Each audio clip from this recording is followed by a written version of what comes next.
Daniel, very good morning to you. Thanks for joining us. Good morning, Mike. Very good to see you. I mean, slightly worrying, this Keir Starmer manoeuvre, isn't it? Because we know that this is a man who wanted to have a second referendum. He was never happy about Brexit in the first place, despite the fact that he says he doesn't want to rejoin the European Union. He's going a funny way about it. Yeah, I mean, I think he is driven by a perceived need to atone for the sin of the referendum. And that, if you think about it, is the worst possible mindset in which to enter negotiations. The reality is, although you wouldn't think it listening to ministers, we've got a remarkably comprehensive trade deal with the EU already. Zero tariffs, zero quotas. It is the most comprehensive deal they've done with any country that isn't either a member or in the process of becoming a member. What we don't have is a deal with the United States, which is our biggest market. It is the US as an export destination for us is the same size as our second, third and fourth markets put together, which is Germany, Ireland and the Netherlands, nearly the same size as the second, third, fourth and fifth put together. So that's what we should be prioritizing. The US, India, our new trading partners in the Pacific, not the relatively stagnant and declining trade bloc, which is, yes, on our doorstep, but with which, to repeat, we already have a very good deal. So what would be the advantage to Starmer then, apart from just being cozying up to his friends and his mates in the EU? I mean, what would be the benefit to Britain of making this a more formal or a more sort of detailed manoeuvre? It's very hard to see why he's gone for this. I mean, don't get me wrong. I am all in favour of having a friendly relationship with our allies in Europe. Their prosperity matters to us, right? Even if they weren't old friends and allies, which I think they are, we still want to have rich people next door because they make better customers, right? So we have an interest in the security and prosperity of Europe. But this particular maneuver that he's coming out with, I think it's really important for your listeners to understand what's being suggested here. There's a perfectly reasonable case for allying or copying EU standards on an issue-by-issue basis when we think that there are savings or economies of scale, when we think it's simpler. That is not what is being proposed. What's being proposed is that we should give Brussels a permanent and open-ended right to set our food safety standards in perpetuity. Right? So we've been arguing as a country ever since the Brexit decision. We've been arguing for a mutual recognition deal where if something is passed fit by our regulators, Brussels recognises it and vice versa. And the EU, by the way, has that deal with New Zealand. It's not something it can't do. But the EU is not interested in that because they want to keep Britain as a captive market for their food exporters. We are their treasure island. We absorb nearly a quarter of all of their food exports. And what they really have been worried about from the start is that we might start buying food from other places like the US or Canada or Australia. And that's why they insist that we, not just now, but forever in the future, must follow whatever food regulations, however unscientific, however irrational, so that our consumers won't be allowed to choose more widely from global produce. Yeah, and the problem with that, of course, is that it's all very well if those rules are reasonable, but if they dictate the rules, then they can make them unreasonable to us at any time, and we'd still have to be adhering to them.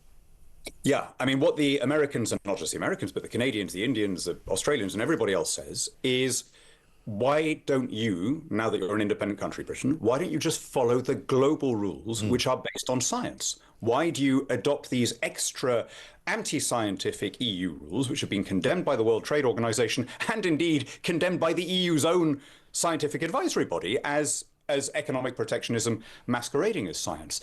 And it's a very, very difficult question to answer that because, you know, we don't produce enough beef for our own market here. Yeah. We do have high-end beef, some of which we export. It's premium labeled, and and there are opportunities, by the way, for our beef farmers in a US deal. But most of what we buy is imported from France and Ireland. I cannot see why we're prepared to pay this huge price, giving up regulatory control, putting ourselves permanently under the control of a foreign body that we have no say over at all, so as to protect French and Irish exports versus Australian or Canadian or Argentine or American exports. It's absolutely bizarre. And the timing is even more bizarre, isn't it, really? Because if you were going to try and do something like this, you know, in the midst of a tariff situation going on where Donald Trump doesn't know for sure where he's going to end up. You know, he's threatening some tariffs, he's taking some tariffs off. You know, he wants to do a trade deal. JD Vance says they want to do a trade deal. Why do it now? It just doesn't make any sense. Yeah, I mean, so I've actually just been in DC talking to a lot of the people involved in those talks.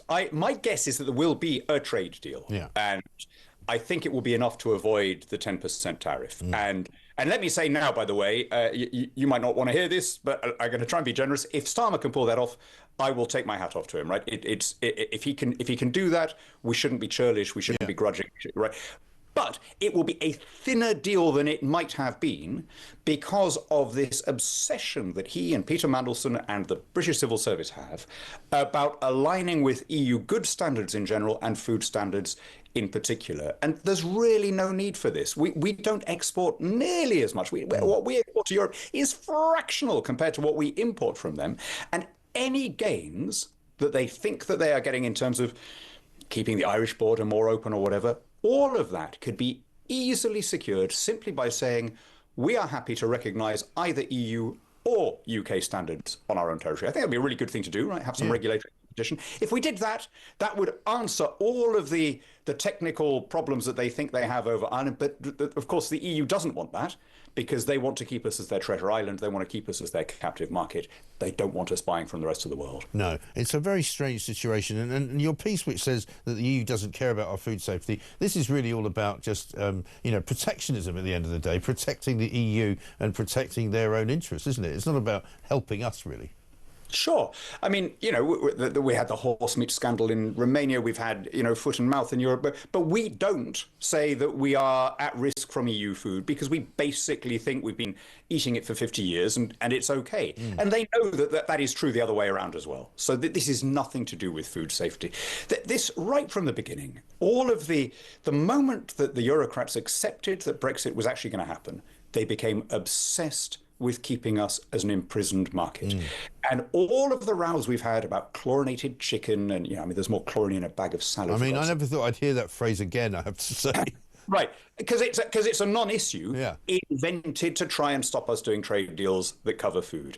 Hormone-treated beef, the Irish border, all of this, it's all concocted in order to stop Britain being what the EU really feared, which is a global trading nation on its doorstep. And it's very, very sad if we capitulate to that EU aim in return for, as far as I can see, what the Italians call fried air. Nothing at all. Yeah.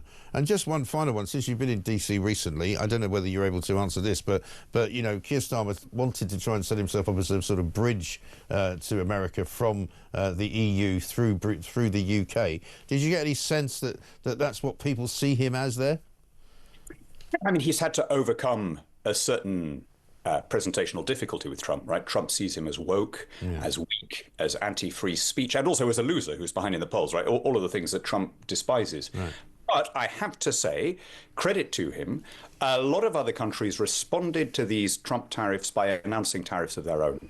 Now, tariffs always hit your own people harder than anybody else.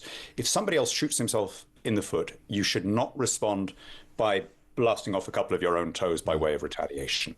The Canadians have done it. The Europeans have done it. Starmer he kept a cool head and said, let's just keep talking. And I think that's going to pay off. And so, I'm trying to be fair-minded about this. If he can do that, which the previous government didn't, he will deserve a lot of credit. Okay. Lord Daniel Hannan, great to talk to you. Thank you very much indeed. Good big piece in The Sun today on the subject of EU cooperation and closer cooperation, or as the Sun leader page says, Brexit surrender.